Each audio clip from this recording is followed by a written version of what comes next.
Hey guys, I'm Annalise Finch, and today I'm going to be presenting my sketch models based off of a whale shark, a crane, and a white-tailed deer. First, let's start with the whale shark. The whale shark is the largest non-cetacean animal in the world, reaching up to an average length of 32 feet. They're known for using their tail fin and their back dorsal fin to propel themselves through the water by moving it back and forth. Their pectoral fins are used to steer. They only reach an average of 5 kilometers per hour. So as you can see here, the tail is moved back and forth by the front muscles in the body. And here's a top view. The problem with this model is that it's very stiff and doesn't manage to show the way a whale shark moves its tail more like this. And as well, the model doesn't always respond to the tugging of the rubber band along the tail. Next, let's look at the crane. Cranes have very long legs and cup-shaped feet that allow them to navigate their homes of marshy wetlands.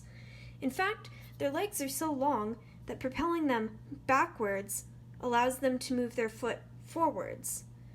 The problem with this model is that it's very rigid as well, and the foot doesn't bend at the right point to allow the cup shape to happen.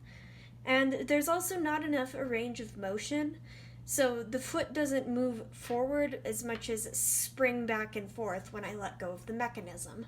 Lastly, let's look at the white-tailed deer. White-tailed deer can jump almost 8 feet high, but can't jump too far a distance. The higher the jump, the less distance they will travel. They also have more joints in their back legs than they do in their fronts, which is why they use their back legs to propel themselves off the ground when they're jumping. The model is of a back leg of a deer. When you expand the model, you can see that this is what it looks like when the deer is going to jump, and then it lands when you let it go. And that's the problem with this model, is that it is in the landing position when it is at rest. And a deer, of course, wouldn't be like that standing around. And so in order to fix this model, I will need to find a way to reduce the rubber band tension pulling in on the joints. So, those were all 3 of my sketch models.